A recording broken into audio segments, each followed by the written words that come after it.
Question 4 in the summer of 2017 AS level multiple choice paper. Number 4 says, what is an accurate statement about different types of goods? That's a rather broad question. Let's see.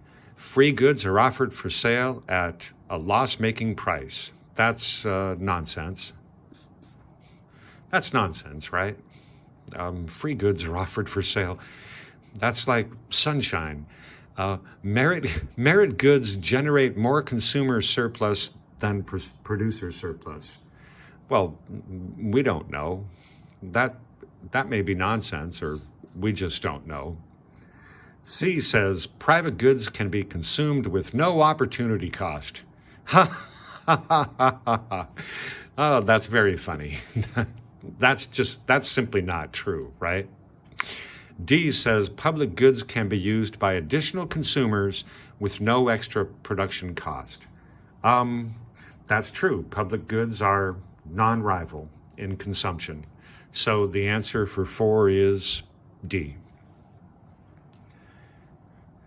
Let's try 5. Why does an individual's demand curve generally slope downwards to the right? Well, they get less utility from more, right?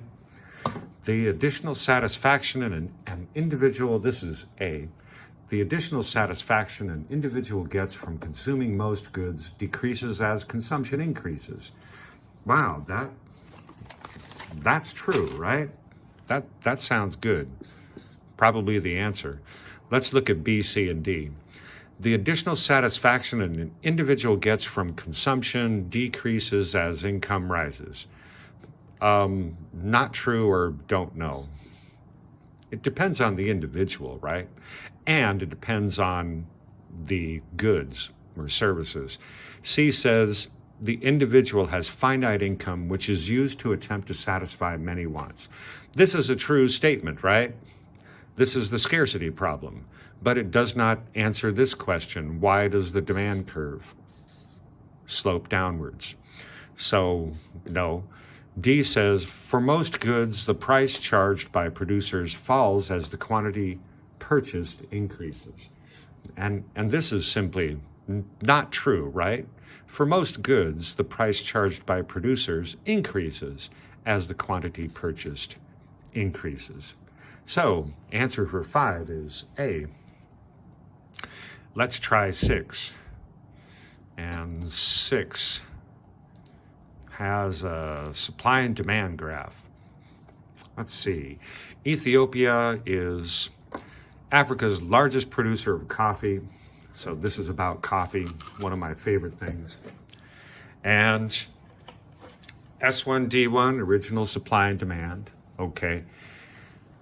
So what would have caused the change shown in the diagram? This is a decrease in demand. This change is a decrease in demand. So I'm looking for something that causes a decrease in demand. Let's see. A fall in incomes worldwide.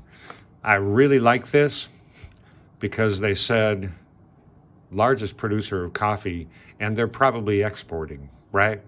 So I think A is the answer. A fall in incomes worldwide, a fall in incomes will decrease demand. B says a fall in the cost of producing Ethiopian coffee. That's not true. That would shift the supply curve to the right. C says a rise in output from Ethiopian coffee harvests. That would also increase the supply. And D says a rise in the price of coffee produced in Kenya. Let's see. No, and this is definitely not true, because if the price of Kenyan coffee increased, then Ethiopian coffee is a substitute and demand would have increased. So answer for 6 is A.